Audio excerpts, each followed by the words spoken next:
서울에 오늘 수요일에 함께할 아침 반찬, 먼저 주제부터 확인해 보겠습니다.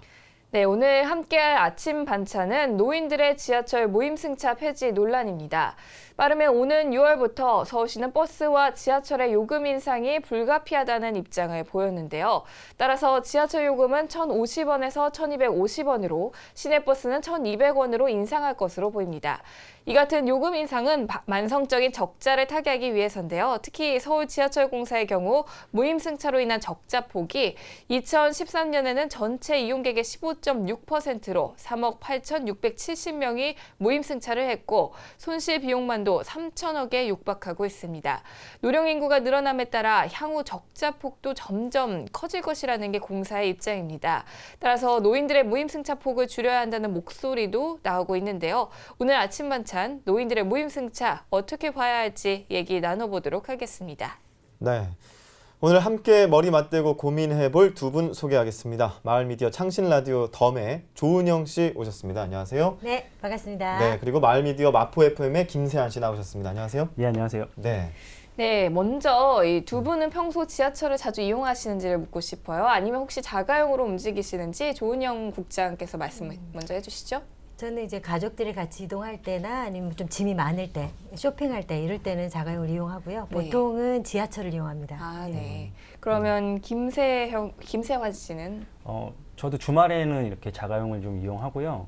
평소 때는 버스나 지하철을 반반 정도 이용하는 편입니다. 아, 네. 네, 오늘 이야기 나눠볼 내용이 6월부터 지하철 요금 대폭 오를 예정이다. 그리고 높은 물가에 반갑지 않은 소식인데 서울시에서는 무임승차로 인해서 적자폭이 너무 크다라고 이야기를 했기 때문에 이로 인해서 노인들의 무임승차가 또다시 도마 위에 올랐고요. 이 문제를 가지고서 이야기를 나눠볼 텐데 두 분은 어떻게 보시는지 무임승차 폐지해야 한다 아니다. 조은영 씨 어떻게 보시나요? 저는 폐지다 아니다를 좀 떠나서 네. 그냥 이참에 좀 종합적으로 봐서 어떻게 하는 게 이제 노인 복지에 더 좋은지에 대한 이제 그 재정 배치를 좀 하면 좋겠다 이런 생각을 합니다. 네. 김세한 씨는 어떻게 보시나요? 저는 그 기본권을 좀 존중하는 입장에서요. 노인분들의 무임승차는 계속 유지돼야 된다고 생각합니다. 네, 두 분의 의견이 조금 다른 네. 추세를 보이고 있는데요. 두 분께서는 그러면 지하철 이용하시면서 혹시 어르신들 많이 보십니까? 실제 어느 정도 되는지 먼저 조은영 국장께서 말씀해 주시죠. 네, 저는 그 1호선 동대문역 쪽에 살기 때문에 주로 1호선과 4호선을 많이 이용하는데요. 1호선 같은 경우에는 정말 어르신분들이 많으세요. 그래서 네. 평일이나 뭐 아니면 특히 주말 같은데 낮 시간대는 어떤 때 절반 정도는 노인분이시다 이렇게 느낄 때도 있습니다. 네. 그러면 김세환 씨는? 예, 저도 지하철을 마포에서 살고 지금 강서구나 인천 쪽으로 좀 활동을 하거든요. 그래서 5호선이나 9호선, 1호선 뭐 이 정도로 네. 타는데요. 저도 제 생각에도 1호선이 가장 많기는 한 것 같아요. 그런데 당연히 노인분들의 비율이 우리나라에 있으니까 지하철에도 노인분들이 계시는 건 당연하다고 생각하고 네, 그렇죠. 그 비중은 저는 낮 시간에 1호선을 많이 타는데 그래도 그 노약자석에 꽉 찰 정도? 그리고 한두 분 서 있는 정도고 그렇게 뭐 반 이상 많이 차지한다는 느낌은 받은 적은 없어요. 네. 네. 오늘 주제가 그 2013년 어르신들의 무임승차가 전체 이용객의 15%를 넘었는데 그러다 보니까 실질적으로 운영 비용이라든지 유지 비용이 많이 들고 있다. 그리고 무임승차를 폐지를 해야지 되는 거 아니냐. 적자 보전을 위해서 무임승차가 도마에 올랐는데요. 김세한 씨의 경우에 적자 폭이 상관없이 계속 무임승차를 유지해야 된다는 입장이시니까 그 부분에 대해서 이유를 얘기해 주시죠. 일단 전체 손실액의 40%라고 말씀을 하셨잖아요. 네. 그러면 반대로 생각하면 60%는 다른 곳에서 적자가 발생하는 것이거든요. 네. 근데 이 60%에 관해서 이번 상황에서는 어떻게 적자가 발생하는지에 대한 공론화가 하나도 되지가 않는 것 같아요. 네. 그리고 그 많은 분들이 그 노인분들이 할 일 없이 지하철을 많이 이용하신다라고 말씀을 하시거든요. 근데 과연 이분들을 유료화로 이제 전환을 했을 때 네. 이분들이 갑자기 할 일이 생기셔가지고 지하철을 많이 타고 다니시겠습니까? 그런 측면에서 보면은 이게 그 적자를 해결하는데 많이 도움이 되지는 않을 것 같아요. 네. 네, 요즘 그 무임승차가 세대 간의 갈등으로 또 비화되고 있기도 하고요. 그런데 주위에서 그 노인 무임승차에 대해서 다들 호의적으로 보는지 어떻게 보는지 조은영 씨께서는 어떻게 보시나요? 제 주변에서는 그 노인분들의 무임승차에 대해서 전면적으로 반대하시는 분은 저는 못 뵀고요. 네. 좀 나이가 있어서 그런 걸까요? 근데 단지 그냥 지하철 무임승차가 노인복지에 있어서 우선 배치할 문제인지에 대해서는 좀 이렇게 이야기하시는 분들을 만난 적이 있습니다. 네. 그리고 개인적으로는 저는 이게 세대 간의 갈등하고는 별로 이제 그 연관성이 없고 그것보다는 좀 또 어떻게 복지가 어떻게 배치돼야지 더 좋게 이렇게 이 사회가 변할까에 더 초점이 맞춰져야 되는데 이야기가 와전되는 게 아닐까 해서 좀 걱정이 돼요. 네. 네. 김세한 씨는 어떻게 보시나요? 저희가 저번에 대선이 끝났을 때 솔직히 이 부분에 대한 이야기가 좀 있었어요. 네. 그 노인분들한테 이렇게 좀 표가 갈린 세대 간에 갈린 측면이 좀 그렇죠. 있었잖아요. 통계로 봐도. 그래서 노인분들한테 이런 무상에 대한 걸 혜택을 주지 말아보자라는 얘기도 있었고 또 요즘에 무상급식 가지고 밥을 선별적으로 주자라고 얘기가 나왔을 때도 네. 또 이런 부분으로 젊은 사람들이 이야기는 한 건 사실인데 그럴 때만 잠깐씩 이야기가 나오고 대부분 크게 논란이 되지는 않습니다. 이 노인 무임승차에 관해서는. 네. 왜냐하면 당연히 그동안 해왔던 것이었고요. 그렇다고 저희들이 그 정치적으로 관심이 없었다기보다는 당연히 그분들은 사회에 일정 부분 기여를 했고 그동안 그분들이 세금을 많이 냈기 때문에 네. 당연히 무임승차를 해도 된다라는 생각이 많은 게 사실이고 젊은 쪽에서는 그렇게 많은 반감을 가지고 있지는 않아요. 네, 그렇죠. 그 문제를 얘기하다 보면은 사실 넓게도 얘기할 수 있잖아요. 복지도 얘기할 수도 있고 방금 말씀하신 무상급식도 말씀해 주실 수 있는데요. 오늘은 또 그 부분대로 다른 자리에서 따져보더라도 네. 오늘만큼은 이 무임승차와 관련된 부분만 좀 짚어보려고 합니다. 분명 무임승차를 폐지하면 일정 부분 적자를 해소하는데 도움이 될 것이라고 하는데 그렇다고 하더라도 김세환 씨는 무임승차 폐지는 안 된다 이런 말씀이신 거죠? 네. 일단은 그 노인분들이 타시면 이런 분들도 계세요. 뭐 직접 타시진 않더라도 가령 뭐 엘리베이터를 많이 이용하신다든지 아니면은 뭐 다른 부수적인 간접 비용이 많이 든다라고 말씀을 하시거든요. 네. 그런데 그분들이 이런 말씀도 노인분들한테 직접 여쭤보면 그렇게라도 활동을 하니까 자기들이 집에 있을 때보다 훨씬 병원 가는 횟수도 줄고 네. 본인들의 건강에도 많이 도움이 된다. 자기들이 그리고 또 많은 돈은 아니지만 그래도 여기저기 가서 네. 좀 음식도 사 드시고 관광도 좀 하시면서 조금이지만 사회 경제적으로 그 기여를 하는 부분이 있다고 말씀을 하시거든요. 네. 그래서 그런 부분들을 생각을 해보면 너무나 그렇게 그분들이 무임으로 공짜로 그리고 모든 걸 많이 소비한다는 식으로 판단하는 거는 조금 어려울 것 같아요. 네, 그렇게 볼 수도 있겠네요. 네.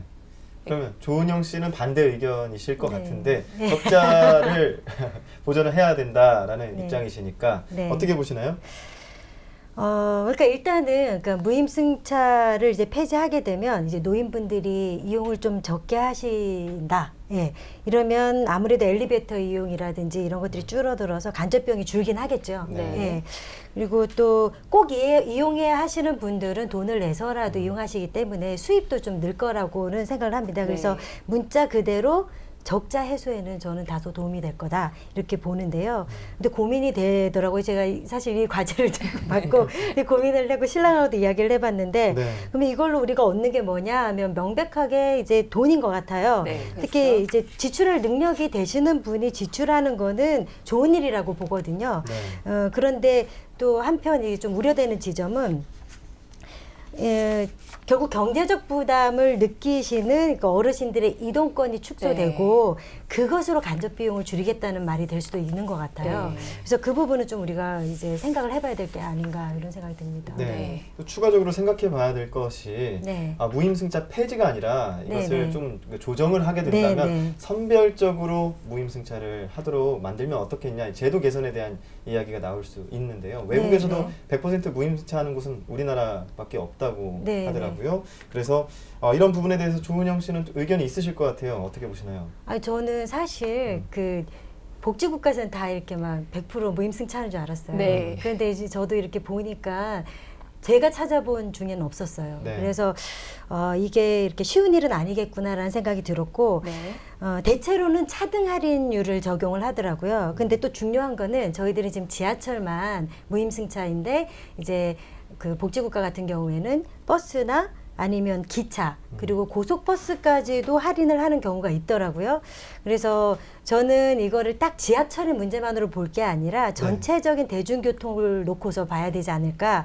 그래서 저는 무임승차권을 준다든지 아니면 차등 할인율을 적용한다든지 그거는 어떻게 보면 복지가 후퇴다라고 볼 수도 있겠지만 그거가 이제 전체적인 대중교통을 활용하는 노인의 그 복지 혜택이 늘어난다면 그 적용할 수 있겠다라고 저는 그렇게 생각이 듭니다. 네. 네. 그러면 김세환 씨는 어떻게 생각하시나요? 그 지금 다른 나라 예를 드셨는데 네. 맞아요. 다른 나라들은 100% 지원을 해주지 않습니다. 하지만 그분들은 기초 노령연금 자체가 우리나라랑 비교할 수 없을 정도로 예를 들어서 네덜란드 같은 경우에도 교통비 한 70% 정도만 내고 그 보조를 받고 타시거든요. 네. 네. 하지만 그 나라는 160만 원이 넘는 노령연금을 한 달에 받아요. 예, 그런 것도 우리는 한 번씩 고려를 해봐야 되고요. 그리고 저희가 OECD 좋아하지 않습니까? 저희 노인 복지 비율이 OECD 평균의 4분의 1밖에 되지 않고 반대로 또 노인 빈곤율은 OECD 평균의 4배가 넘습니다. 그런 차원에서 보면 뭐 이게 무상이다, 복지다 해가지고 노인분들의 절대 복지가 많은 측면이 아니거든요. 네. 예, 그런데 이런 것까지 줄인다고 하면 저는 굉장히 좀 노인분들에 대한 가혹한 것이 아닌가라고 생각이 듭니다. 네. 또 그렇기도 한데요. 어르신들의 또 무임승차가 이 출퇴근 시간의 혼잡이라든지 적자 증가 등의 이유로 일부에서는 요즘 또 수명도 길어진 만큼 이 무임승차 연령대를 좀 더 높여야 한다는 의견도 나와 있습니다. 여기에 대해서는 어떻게 생각하시나요, 조은영 씨? 저도 이제 저희들이 피부로 느끼다시피 예전에 65세 어르신과 지금의 65세 어르신은 정말 활동력이 확실히 다른 거는 네. 확실한 것 같습니다. 그리고 또 60대 분들은 경로당에서도 안 받아준다고 그렇게 말씀하시더라고요. 젊은 층이죠. 네, 젊은 층인 거죠, 정말로. 그래서 노인들의 활동력과 또 평균 수명이 연장됐다. 그래서 무임승차 연령대를 높여야 된다. 저는 일리 있다고 봅니다. 네. 예, 그런데 저희들이 또 같이 생각해야 되는 게 정년 퇴임 연령이 있잖아요. 네. 지금 공무원이 만 60세인가 그리고 뭐 그 선생님 같은 경우에도 만 62세 이렇던데 네. 그러니까 다른 노인 관련 법령이 65세로 만 65세로 이렇게 규정이 돼 있는데 네. 재정을 줄이기 위해서 딱 이 부분만 규정을 바꾼다라고 하는 거는 좀 무리가 있지 않을까. 그래서 네. 당장 다른 총체적으로 바뀌지 않는 한 당장은 좀 어려운 문제일 것 같다는 생각이 들어요. 네. 네. 그러면 김세환 씨는 어떻게 생각하시나요? 예, 저도 방금 말씀하시는 거 약간은 동의는 하는 측면이 있는데 평균 연령은 많이 늘어났죠. 네, 이제 80세가 그렇죠. 기대 수명이 늘어났는데 80세 이상으로. 그런데 저희의 그 근속 기간은 점점 줄어들고 있어요. 네. 그런 측면에서 보면은 소득이 더 많다고 볼 수는 없거든요. 그런데 그러네요. 이런 상황에서 그 65세의 그 연령을 더 상향시킨다. 그러면 그 중간에 텀이 더 많이 발생하잖아요. 그렇죠. 그러면 더 노인분들이 어디를 활동하시는데 더 힘드실 거라고 생각을 하고 그 출퇴근 시간에 노인분들이 많다고 이렇게 젊은 측에서는 가끔 말씀을 하시거든요. 네. 그런데 실제적으로 그분들이 빠진다고 해서 출퇴근 시간이 혼잡하지 않을까라고 생각해 보면은 저는 아니라고 봐요. 어차피 출퇴근 시간은 그분들이 있으나 없으나 혼잡한 거는 마찬가지입니다. 그리고 아니면 그분들한테 우리가 이렇게 법으로 딱 정해서 그걸 바꿔보자라고 하기 전에 그 무임승차는 좀 허용을 할 테니까 출퇴근 시간에는 좀 피해 주시면 감사하겠습니다라든지 하는 네. 그런 캠페인 같은 거를 한 번이라도 해본 적이 있는지 이런 것부터 먼저 이렇게 선행을 하고 나서 제도적으로 탄력적으로 좀 운행을 했으면 좋겠습니다. 네. 네. 서울연구원에서 조사한 바에 따르면 지하철 이용의 그 노인 이용률이 시간대가 그 출퇴근 시간은 아니더라고요. 네. 가장 그 출퇴근 시간 외에 조금 한산한 시간대에 노인분들이 이용을 해서 네. 주로 이제 종로 3가나 이런 그 네. 노인분들 많이 모이는 곳에 간다고 서울연구원 연구 자료도 있으니까요. 이런 부분은 조금 더 생각을 해봐야 될 것 같고요. 시민 입장에서 이 무임승차가 유지된다면은 지하철 경영 적자가 보존될 수 있을 것이다 라고 했는데 이 방법 말고 다른 방법으로 지하철 적자를 보존할 수 있다면 정말 좋겠죠. 김세환 씨는 그것에 대한 의견이 있으신가요? 제가 그 대학 전공이 토목공학이어서 네. 그 지하철 공사나 이런 공사 쪽에서 그 건설 현장에서 7년 정도 근무를 했습니다. 그래서 설계 단계나 이런 거를 지금은 그쪽에서 일을 하지 않아서 어떻게 되는지 모르겠지만 네. 그 당시에 보면 어떤 걸 설계를 하려면 이게 이 지하철을 예를 들어 설계를 하면 운행을 어떻게 할 것이고 이거에 대해서 우리가 흑자를 얼마를 계산을 본다라고 해서 건설 비용도 예산을 측정하는 거고 네. 그 다음에 운행 비용도 예산을 측정을 하는데 보통 너무 과도하게 이거를 잡아요. 네. 과도하게 잡아서 설계 당시에도 돈이 너무 많이 투자되고 그리고 이것이 지금까지 이어져 오다 보니까 적자폭이 계속 누적이 되는 것이거든요. 네. 근데 이 당시에 이런 거를 결정할 때 당시 그 공무원들이나 아니면 관여했던 분들이 네. 지금 어느 자리에 가 계신지 이런 거를 한 번씩은 이렇게 조명을 해 볼 필요가 있다고 봅니다. 그래야 지금은 어쩔 수 없지만 앞으로도 지하철은 계속 생길 거니까 이런 부분은 조금씩 막을 수 있다고 보고요. 또 요즘에 좀 대안으로 제가 여러 가지 찾다 보니까 나온 게 뭐냐면 그 경영 적자잖아요. 네. 그러면 경영을 할 때 어떤 수준의 적자가 나느냐를 정확히 따져봐야 되는데 서울시가 갖고 있는 정확한 데이터가 없는 것 같아요. 네. 그래서 지하철의 한 개 노선이나 아니면 버스의 한 개 노선을 직접 운영을 하고 거기서 나오는 데이터를 가지고 공사 측이나 네. 아니면 민자업자나 이런 사람들과의 그 데이터를 비교를 하면 이게 진짜 경영 적자인지 아니면 다른 곳으로 돈이 좀 빠져나가는 것은 네. 아닌지 하는 비교할 수 있는 데이터가 생길 거라고 봅니다. 네. 좋은 말씀 많이 네. 해주셨는데요. 이런 대안들을 또 듣고 또 어디선가 참고를 하시지 않을까라는 생각도 그렇죠. 합니다. 네. 그런데 사실 또 문제는 예산이에요. 이 보존해줄 예산이 충분하다면 복지 차원에서 얼마든지 무임승차가 가능은 한데요.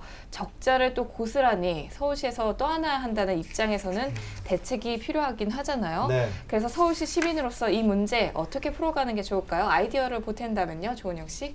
네, 제가 아이디어를 내려고 무지 생각을 했는데요. 근데 오히려 더 꼬이더라고요. 네. 그러니까 이게 워낙 재정 적자로 이제 불거진 문제라서 그 재정 문제만 생각을 하고 이제 접근을 하게 되면 오히려 시야가 좀 좁아질 수 있겠다라고 저 고민을 하다가 그렇게 생각이 정리가 됐고요. 그래서 오히려 노인 복지 전체나 그다음에 대중교통도 전체 차원으로 그다음에 우리 세금 전체를 고려해서 좀 어떻게 그걸 배치를 하는 것인가를 좀 고민하는 게 필요하지 않을까 그런 생각을 했고요. 네. 그리고 또 어떤 기사를 보니까 그 무임승차로 노인분들이 이제 이동권이 확대되면서 자살, 우울증, 뭐 그리고 뭐 그 의료비 절감 등의 효과가 컸다라고 네. 이제 그런 데이터가 또 나와 있는 게 있더라고요. 그리고 제가 실제로도 지하철에서 그 기사를 보고서 떠오른 게 지하철에서 우연히 만났던 어떤 할머니가 하시는 얘기가 기억이 났는데 그 할머니가 그 지하철로 하루 코스로 갔다 올 수 있는 좋은 곳이 참 많다. 네. 집에 있으면 그냥 온몸이 쑤시고 힘들기만 한데 지하철 타고서 그냥 휴 한 번 갔다 오면 훨씬 건강에도 좋고 이제 좋은 것 같다라는 이야기를 하셔서 저는 네.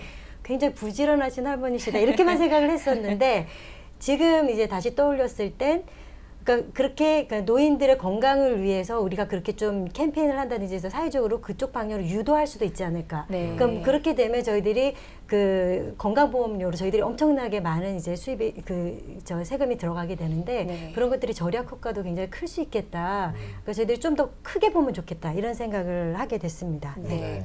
저도 보면 저희 할머니 같은 경우에는 지하철을 타고 김포공항까지 갔다가 오시더라고요. 근데 그런 분들이 친구분들이 많이 계시다고 듣는 네. 걸 보면 조은영 국장님께서 해주신 말씀이 맞는 말씀이신 것 같기도 네, 하고요. 어느 정도 또 공감대가 형성될 수 있는 그런 이야기인 것 같고요. 네. 자, 김세현 씨 그 예산 문제에 대해서 짚어보실 수 있죠? 네, 그 예산이라는 게 그 인류가 탄생을 해서 정부를 만들었잖아요. 그 이후로 예산이 부족하지 않았던 적은 단 한 번도 없었어요. 그러니까 앞으로도 예산은 항상 부족할 거고요.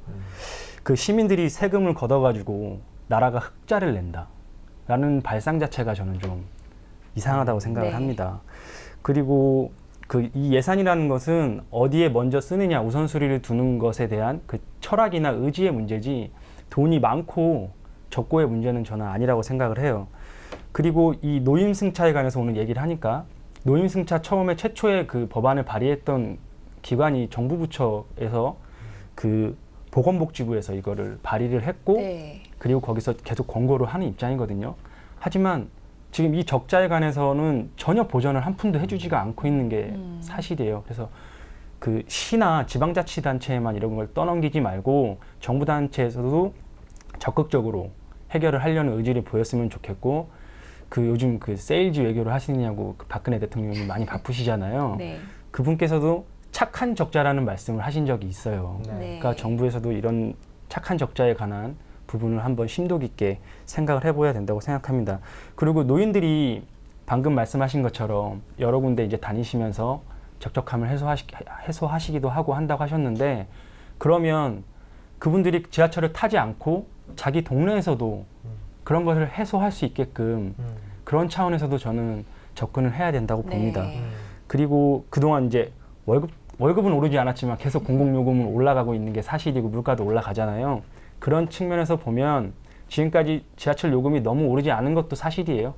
근데 지금처럼 너무 30% 이렇게 너무 크게 올리는 네. 것보다는 적정한 수준에서 적당하게 고려를 해가면서 천천히 올리는 것도 좀 방안 중에 하나가 아닐까 생각이 듭니다. 네, 좋은 말씀 많이 해주셨네요. 그 공사의 적자는 결국 부채로 이어지고 부채는 시민들의 세금 부담으로 이어질 수가 있습니다. 많은 부분들이 고민이 필요하고요. 오늘 대중교통 요금 인상과 관련해서 두 분과 이야기 나눠봤습니다. 오늘 말씀 고맙습니다. 네, 감사합니다.